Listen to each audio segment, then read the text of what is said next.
Come with us, come with us. And they are YouTubers. Vamos aquí. Come with us. Here. Ever find yourself at the center of awkward silences or one step too far eye rolls? We've all been there. The realm of social interactions is rife with pitfalls, and navigating it smoothly requires a delicate dance. However, there are certain social blunders that can turn you from a charismatic conversationalist to the person people actively avoid. Buckle up as we uncover the pitfalls that make you the unwitting star of the How Not to Behave show. From interrupting monologues to the fine art of oversharing, let's explore the social missteps that can make you the epitome of unlikability. Don't please, you're really insulted. Please. Kylie. The possibility Kylie, please, Kylie. Picture this. You're in a social gathering, and instead of effortlessly blending into the ebb and flow of conversation, you find yourself inadvertently showcasing the kind of behavior that makes others cringe. Whether it's the constant need to steer every dialogue back to your own tales, the inability to resist the allure of gossip, or the dreaded art of interrupting with alarming frequency, these social blunders can inadvertently transform you into the unlikable character.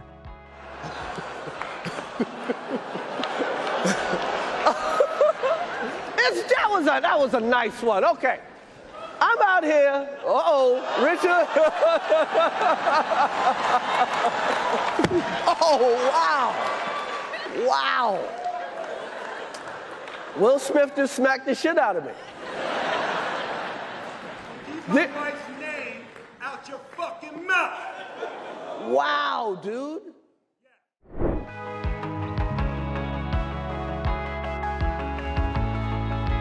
You might have met someone who could turn a simple conversation into a monologue marathon. Talking too much isn't just an art, it's a potential social blunder that can leave others desperately searching for an escape route. Imagine you innocently ask about someone's weekend plans, and suddenly you find yourself on a roller coaster of personal anecdotes, life philosophies, and detailed accounts of every meal consumed. This chatterbox phenomenon is a surefire way to transform a casual exchange into a one-sided narrative that rivals the most gripping documentaries. Imagine trying to interject a thought, only to be engulfed by a tidal wave of words. It's not that your experiences aren't fascinating, but there's an unspoken rule in social dynamics. It's a two-way street. Here's an example. You ask a friend about their recent trip, and instead of a succinct overview, they embark on a minute-by-minute breakdown, complete with photos, travel mishaps, and every emotional nuance experienced. While enthusiasm is admirable, an information overload can leave your audience mentally tapping out. So, while enthusiasm is applauded, mastering the delicate dance of conversation involves a harmonious blend of speaking and listening. After all, the magic happens in the pauses, allowing others to share their own tales, creating a symphony of stories rather than a solo performance. How do you avoid talking too long in conversation? It's pretty simple. You want to keep two things in mind. Number one, you want to remember that if people want to say something, they're going to signal it in some way. So if somebody is trying to get the floor, that's a sign that you should wrap up what you're going to say. So if you see somebody sort of raising a finger or trying to interrupt you or something like that, wind down what you're trying to say, give it a conclusion, and let the other person speak. Number two, don't start with the long version of whatever it is you're going to say. Start with the short version, and then if there's interest, tell them more. So if somebody asks you a question, talk for like 15, 20 seconds, give the abbreviated answer, and then if they have a follow-up question, that's a sign that they're interested, and then you can give a longer answer. Okay, your two principles. Number one, look for signals that somebody else wants to talk, and if they do, finish what you're saying, yield the floor. Number two, don't give the long version of the answer right at first, give the short version, and wait for interest to share more.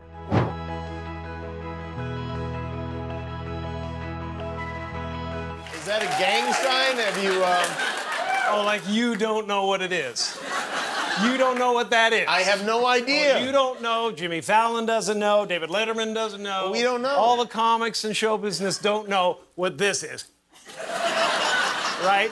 Yeah. What is it? Come on, Jimmy. Seriously, the time is up. People are hip to this kind of stuff. I'm here tonight to blow the lid off it, to be the whistleblower. I'm sick and tired of the secrets and the lies. It is the secret symbol of the Illuminati. and you're a part of it, and it is the all-mocking tongue. In the realm of human interactions, sarcasm can be a double-edged sword, a sharp tool that can cut through awkwardness or ignorance with biting wit. But like any sharp tool, it's crucial to handle it with finesse, for overuse can easily turn into a blunt instrument that bludgeons likability. But sarcasmos, it means to tear flesh. So of course sarcasm is often painful on us because it's like we're getting our emotional flesh torn. The one expressing sarcasm, whether that's me or it's you, the one expressing the sarcasm is typically expressing it out of a place of pain. That's why when we watch people be sarcastic, even if they're not directing it towards us, it can feel uncomfortable and kind of even painful for us to watch them because their sarcasm is actually an expression of their pain, how their flesh has been torn, and how they feel wounded inside. Imagine a world where everyone spoke exclusively in sarcasm. Every conversation would be a minefield of hidden meanings and veiled insults, where every smile could be interpreted as a smirk and every compliment a backhanded jab. It would be a world of constant tension and unspoken resentment, where genuine connections would be as rare as a unicorn in a parking lot. Sarcasm, like any form of humor, relies on shared understanding and context. When used sparingly and appropriately, it can add a layer of sophistication and wit to a conversation. But when overused, it becomes a crutch, a lazy way to deflect from genuine engagement or express underlying hostility. A person who relies too heavily on sarcasm is like a chef who seasons everything with salt. The food might taste interesting at first, but eventually, the saltiness becomes overpowering and unpleasant. Sarcasm, when overused, can become grating, alienating, and downright mean-spirited. But the negative effects of overusing sarcasm extend beyond interpersonal relationships. It can also hinder personal growth and professional success. Sarcasm can mask genuine emotions, making it difficult for others to understand your true intentions or feelings. In a work setting, sarcasm can create a hostile and unproductive environment, breeding resentment and stifling creativity. So, if you're a fan of sarcasm, embrace it sparingly. Like a fine coffee, it should be savored, not guzzled. Use it to add a touch of wit and humor to your interactions, not to deflect from genuine engagement or express underlying hostility. Remember, sarcasm is a tool, not a personality trait. Master it, but don't let it master you.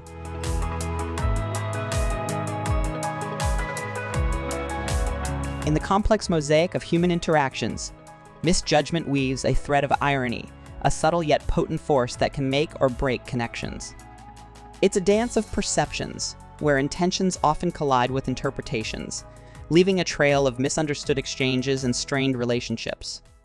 One of the challenges I think that we need to face head-on when we think about how we come across to other people is really understanding that perception is tricky, and that for your perceiver, the person who's trying to understand you, it's really kind of an uphill battle. They're operating on very little information, trying to get the right, accurate image of you. But the good news is that the kinds of mistakes that perceivers make are very predictable, right? It's not random. We know a lot about the kinds of signals a person sends and how they tend to be perceived by other people. Misjudging can manifest in various forms, from the subtle to the egregious. It could be the dismissive glance that conveys a lack of interest, the exaggerated sigh that suggests boredom, or the patronizing tone that implies intellectual inferiority. These seemingly harmless gestures, when repeated, can chip away at the foundation of trust and rapport. Just as a painter can distort reality with a few strokes of a brush, so too can misjudgment transform genuine actions into perceived offenses. A well-intended compliment can be misconstrued as sarcastic flattery. A genuine expression of concern can be interpreted as unwarranted criticism, and a simple request for help can be seen as a burden. The negative effects of misjudgment ripple far beyond hurt feelings and bruised egos. It can erode the very fabric of relationships, turning acquaintances into strangers and friends into foes. In professional settings, misjudgment can lead to missed opportunities, stifled creativity, and a toxic work environment.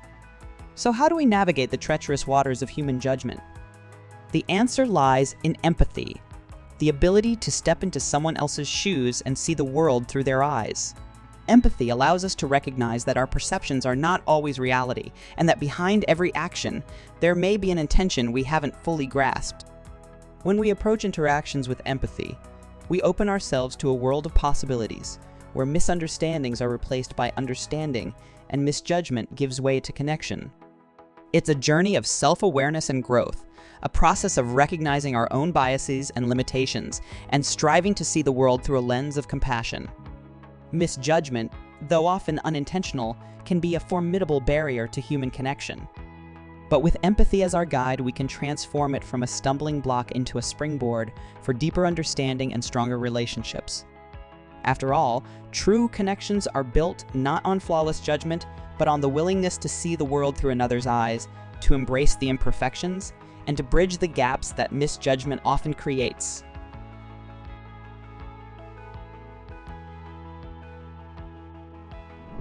We all love to complain every now and then about the weather, if it's too hot or too cold, the food not tasting in a certain way, the money we earn is little, the number of hours we need to work is a lot, our parents, our partner, the prices of certain things, our skin, our health, and la-di-da-di-da. The list goes on.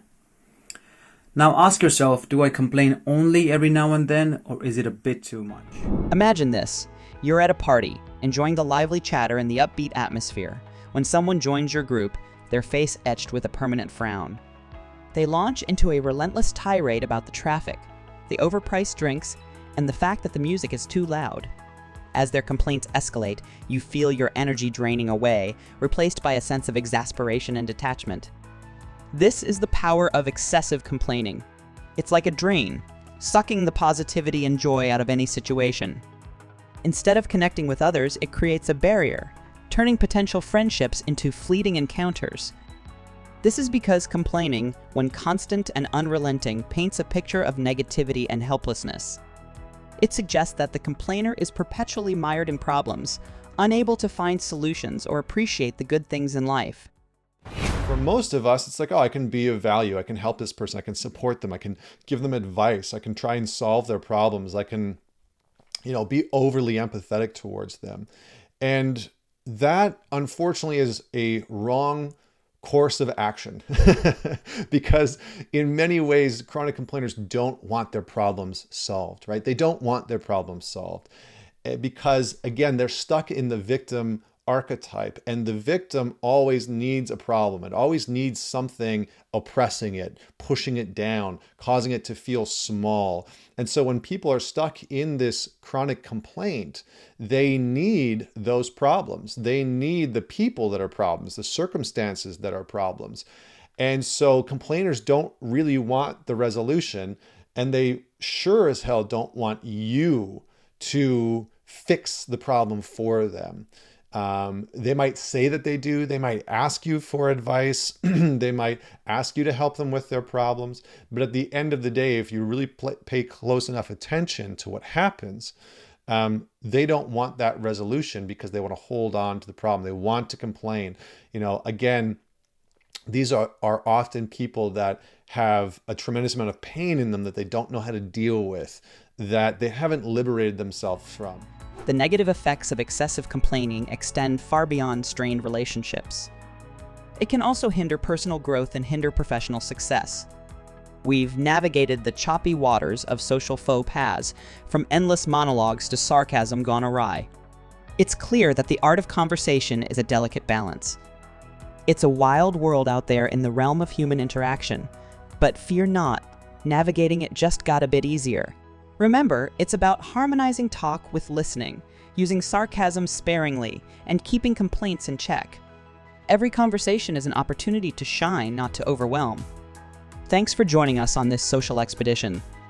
Share your own stories in the comments, and if you found this guide helpful, leave a like, share, and subscribe for more insights into the intricate dance of human interactions.